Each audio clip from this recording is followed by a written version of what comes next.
Settlement का। और बाबा साहब अम्बेडकर ने अंग्रेजों से मांग किया कि सेपरेट इलोक्ट्रेट तो हमको गंवाना पड़ गया है, दूसरा रास्ता हमने निकाला है सेपरेट सेटलमेंट का। और सेपरेट सेटलमेंट का मतलब है कि 55 करोड़ हेक्टेयर भूमि उस वक्त खाली थी, सरकारी भूमि। कितना? 55 करोड़ हेक्टेयर। और ये भूमि जो है शेड्यूल कास्ट शेड्यूल ट्राइब के जो लोग हैं वो भूमिहीन हैं, उनको ये जमीनें बांट दी हैं। अंग्रेजों ने बाबा साहब अम्बेडकर की बात को माना और आश्वासन दिया कि डॉक्टर अम्बेडकर हमको 20 साल का समय दीजिए, ज़्यादा नहीं, 20 साल का समय दीजिए। 20 साल के अंदर जो है हम आपके समाज का सेपरेट सेटलमेंट कर देंगे। अंग्रेज राजी हो गए। बाबा साहब अम्बेडकर ने खुशी का जाहिर किया कि जो लोग हजारों साल से बेइज्जती अपमान झेलते आ रहे हैं उनके लिए 20 साल कोई ज़्यादा दिन नहीं है, वो तो हंसते खेलते गुजर जाएगा।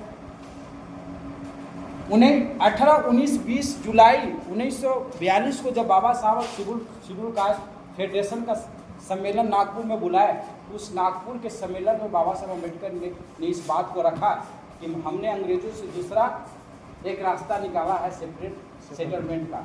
और इस सेपरेट सेटलमेंट के तहत हमने उनसे मांग किया है, अंग्रेजों ने हमारी बात को माना है और उन्होंने हाँ भरा है कि हम आपके समाज का 20 साल के अंदर में सेपरेट सेटलमेंट करेंगे।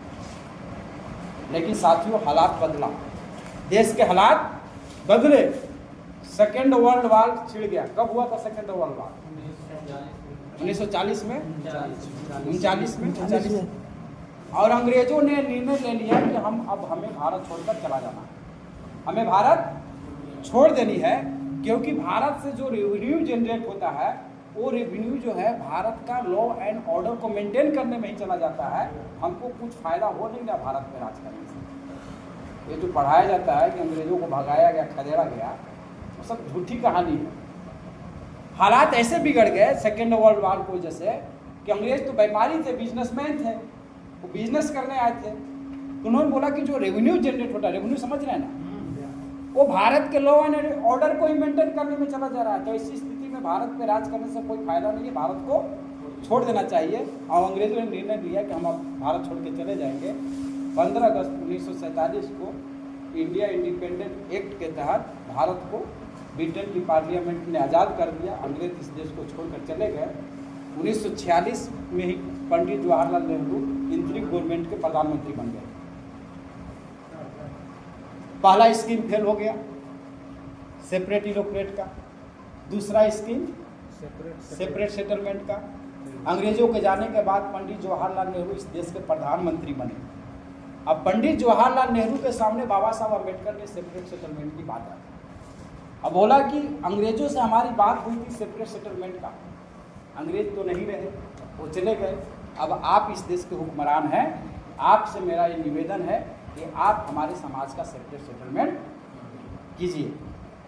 पंडित जवाहरलाल नेहरू ने बोला कि हमें थोड़ा समय दीजिए, थोड़ा वक्त दीजिए, मैं कैबिनेट में अपने मंत्रालय में इस बात को रखता हूँ।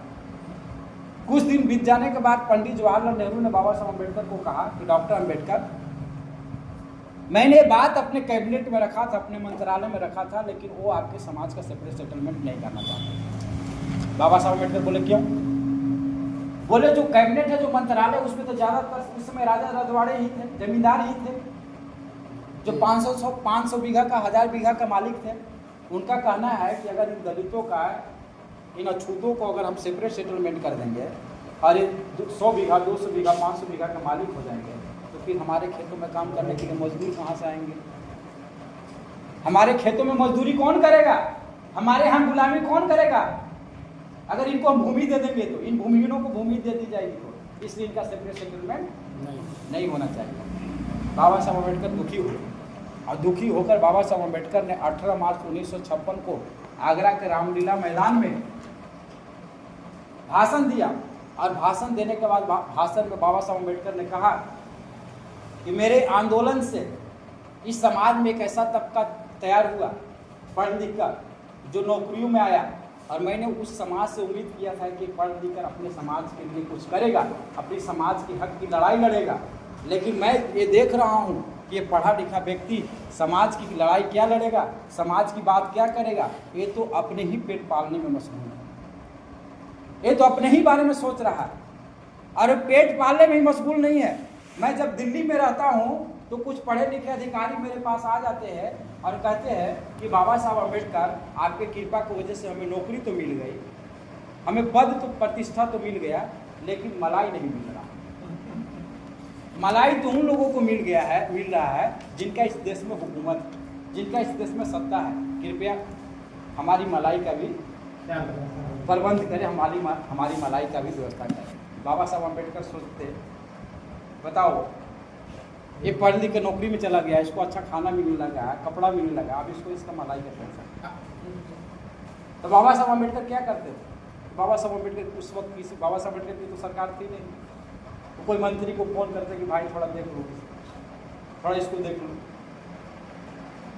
तो बाबा साहब अम्बेडकर ने बोला कि ये पढ़े लिखे लोग तो पेट के पुजारी बन गए, लेकिन जो बहुत बड़ा समाज था जिसके लिए मैंने सोचा था कि जिसका भला नहीं हुआ उसके लिए सेपरेट सेटलमेंट करूंगा, वो समाज आज भी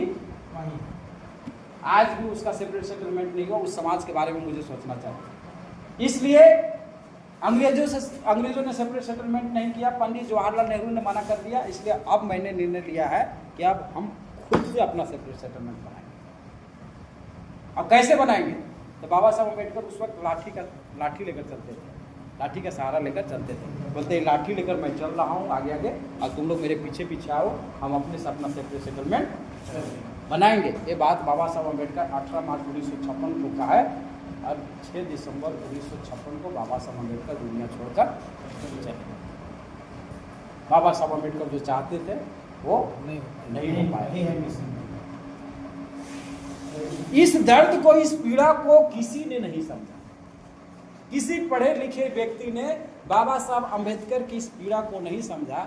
एक व्यक्ति ने इस पीड़ा को समझा, एक व्यक्ति को इस पीड़ा को समझ में आया और उसने समझा कि बाबा साहब अम्बेडकर अपने जीवन के आखिरी